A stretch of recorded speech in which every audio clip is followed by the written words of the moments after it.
All right, guys, you want to know exactly where your meat comes from? Hi, Daniel Cormier here.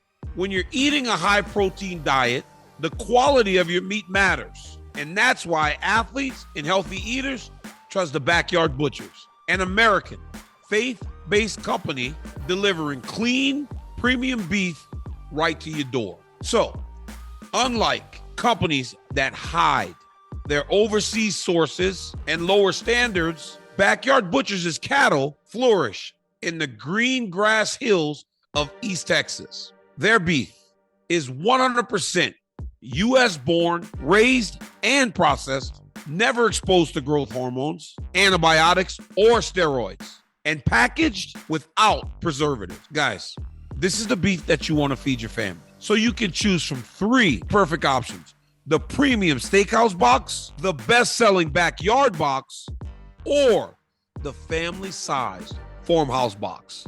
So subscribe today at backyardbutchers.com.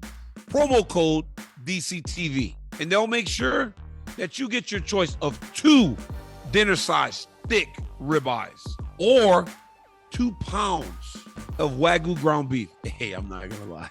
I love their Wagyu ground beef. And if that's not enough for you, we'll give you 30% off if you use my promo code DCTV. And you can cancel anytime. Subscribe at backyardbutchers.com and use that promo code DCTV.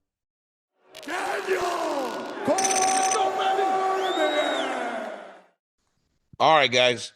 Hey, I got this new computer because I'm in Vegas for the Ultimate Fight, obviously.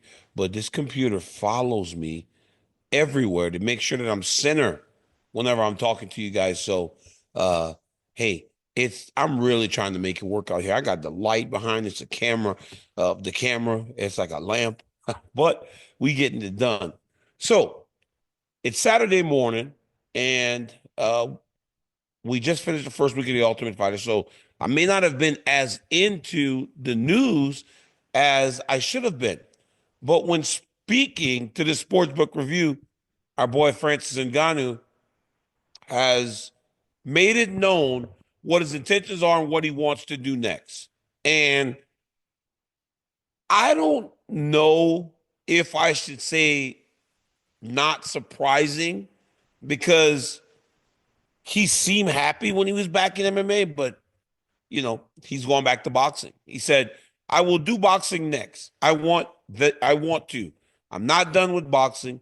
It's not that MMA is easy. It's a sport that I understand better, I have more experience in, but I say I want to go for boxing. You know what this statement tells me, guys? There's just way more money in boxing. You know, the numbers we heard about Big Frank when he fought against Tyson Fury was crazy.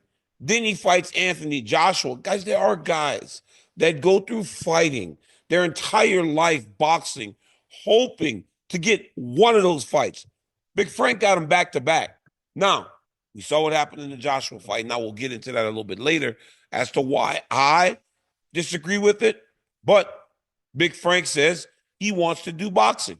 Tells me there's just far more money, especially when every time he boxes, he fights in Saudi Arabia. Guys, you saw what just happened with Jake Paul and Canelo Alvarez. Jake Paul seriously thought he had Canelo. Then Sheik Turkey signed Canelo to a deal with the Saudi fund. I don't know what it's called, but it's the boxing authority, right? The money is so vast there. The opportunities to make big, life-changing money is so big that they can get a guy like Canelo to change course. Imagine the difference between what Francis is making in MMA and what Francis is making in boxing. But even with that being said, is that enough to put yourself back in a way or a spot where what happened last time could happen again? Francis went on to say, because there's an 80% chance that somebody will go to sleep, Francis said. It will be one or the other. When talking to MMA fighting, he said maybe not in his past 2 fights, but Deontay's known as a guy that knocks everybody out or tries to knock you out. I'm going against that guy, and I myself can knock someone out. Deep inside me, there's a little bit of an ego. Like, I know I hit harder. This is Francis speaking about Deontay Wilder. He said, from my experience, that we will both have that ego. We will both want to prove, no, it's me. Who's the biggest hitter between the two? Those sorts of conversations are popping up around a little bit. And even though you think you don't care about it, it sticks somewhere in your mind. This is Francis talking. You know, when Francis started doing fighting or boxing, he always was mentioned amongst those guys, the Deontay Wilders, the Furies, the Joshuas. I always said, and I will never change this, I thought that the safest fight was Anthony Joshua because he can be a bit hesitant at times or in most cases. And I thought the most dangerous fight for Francis was Deontay Wilder because Deontay Wilder, who I was on the Olympic team with, is more free and he's also less technical. That's the nice way to say Deontay Wilder's boxing style. He's less technical. So the punches may be loopy. He may throw them from odd angles, but he has this unbelievable power that allows you to go to sleep. And I thought that a technician, a Fury, a Joshua, there were people picking Francis over Joshua. And I love Francis, but not to insult him. Anthony Joshua felt so less of a threat that he, who is traditionally one of the most passive boxers in the world for heavyweight champion, went after Francis. He didn't feel the threat because of the lack of experience that Francis had in boxing. So sure, he's going to make a boatload of money. He always does. But at what point do you go out? Because if you ask me, it would seem like he's up against it again. And maybe he's just the biggest, baddest man on the planet, like we all believed, and he doesn't care that he's up against it, and he wants to go and prove everyone wrong, like he did the first time when he fought Tyson Fury, and he fought him to a very close fight. But we cannot ignore the visuals of what we saw the last time, especially when he came back to MMA and fought so well. When he left boxing after getting knocked out the way he did, everybody was like, okay, this Francis Ngannou in boxing thing was fun. Let's see if he still has it in mixed martial arts. He comes back and fights Ferreira, and he looks amazing. He looked like he could still be the best mixed martial arts heavyweight in the world.